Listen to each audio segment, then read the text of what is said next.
Memphis entered the season as an AAC favorite with playoff hopes and put their names on the map early on in the season with a win over Florida State. However, mid-season losses to UTSA and Navy ended their chances of making it to the playoffs or the AAC championship. The Tigers then shifted their focus, making history as the first Memphis football team to achieve back-to-back 10-win seasons. And they got that 10th win on Thanksgiving in New Orleans against number 17 Tulane. Memphis opened up the scoring in the first as running back Greg DeRosier absolutely mossed his defender, and then we get more into the game.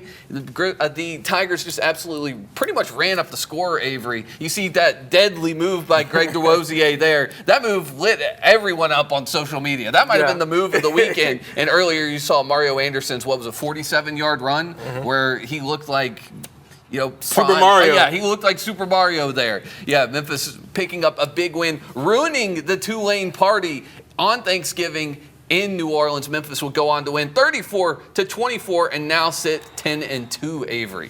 10-2, and it's only back-to-back 10-win seasons, the only time they've ever done that in the entirety of the history of Memphis football program. This has been an incredibly impressive stretch. I know we talked about what the expectations were for this team at the beginning of the year. Obviously, they're not going to be in the AAC championship game. I think it would have been real easy for Ryan Silverfield to go into Tulane and lay an egg. Yeah. And his team didn't do that. And I think there was some pride on the line, certainly for sure, because I think we've been saying all season that Tulane might be up to snuff with them, right? Or they're right on the same level. You wanted to be in the AAC championship game. You thought them playing Tulane on a Thursday night in Thanksgiving might have been a prelude to the AAC championship game. Obviously, we've seen what Army's been able to do this year, but that game in New Orleans on Thanksgiving was just incredibly impressive, especially Greg DeRosier, who we saw do special things early in the part of the season, had to take on a role he really wasn't expecting with Sutton Smith falling in the first game of the year, comes back, has his own injury, comes back and then plays an incredible game. I don't think he was quite on the scouting report for the Green Wave. What do you think? Yeah, I think that comes down to coaching as well, using an X factor like Greg DeRosier and exploiting that. That first touchdown that he caught was kind of a wheel route. Tulane lost him for a second, but for him to go up and make that catch was incredible as well. You really saw his skill set on display, his burst of speed, which is how he caught that Tulane defender, snatched his ankles on that play, and then his touchdown, his rushing touchdown that he also had in the game. I think overall that was really an impressive performance by him, but also the coaching staff for Memphis as well. Yeah, 100%. And then Mario Anderson, incredible again.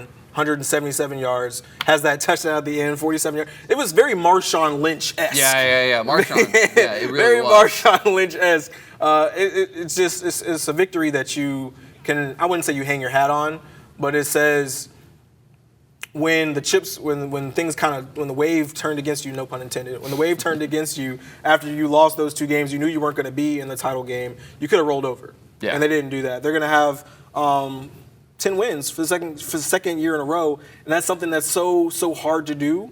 And it's teams like the Bamas of the world, the Georgias of the world, Ole Miss, maybe here more recently, getting 10 wins. It's hard to do, and a lot of fans are going to bemoan not being in the AAC championship game. A lot of fans will bemoan that, but 10 wins is hard to do, potentially an 11th win with a bowl win.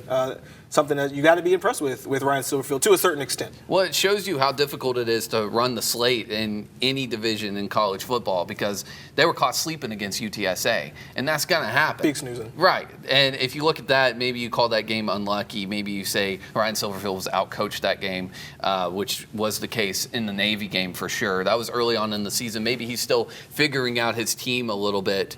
But yeah, a 10-win season, you can't be upset with that. And I've talked about this before. Avery, I've grown up in Memphis. As a kid, I would have never imagined this. Yeah. Back-to-back 10-win seasons. And if you told me people were praying for this. Yeah, if you told me people were complaining about it, I would call them crazy. And I think that we just have to sit back and say, look, the football team is still not on the level of Penny Hardaway and the basketball team. The expectations should not be as high.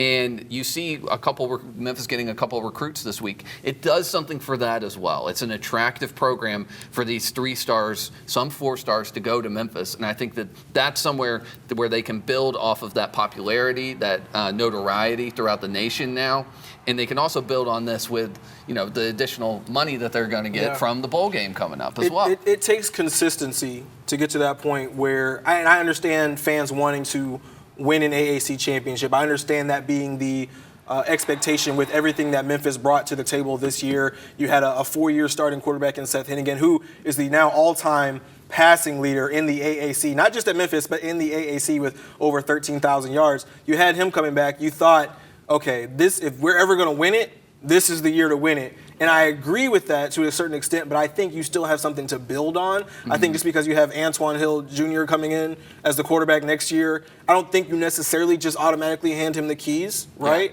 In terms of, can he be the next 4-year starting quarterback? Because I think what we saw with Seth will probably not be done again soon, in my opinion.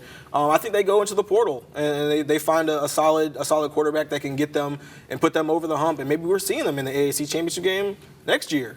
I don't know. I'm big on backup Arrington Maiden. You're big? I'm big on him. He's solid. Yeah, the young man, I think he's 18 now. He came to Memphis as a 17-year-old. Who knows? But yeah, having someone like Seth Hennigan is something that probably won't happen for another decade.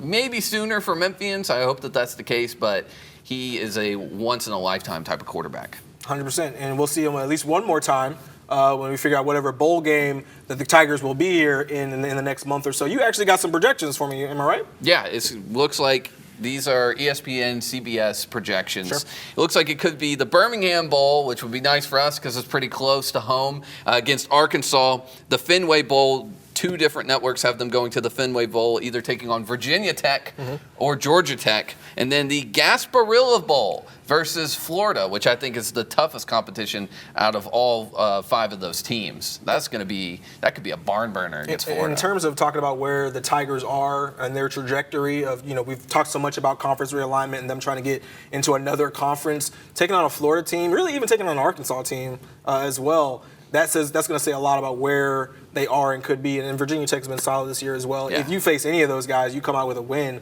I think that says a lot about where Ryan Silverfield has the program going. I mean, he's also the all-time leader, Ryan Silverfield is, in bowl wins. Right, so right. He's been good. The team has been good, and we'll see what they can do next and where they land in terms of bowl season.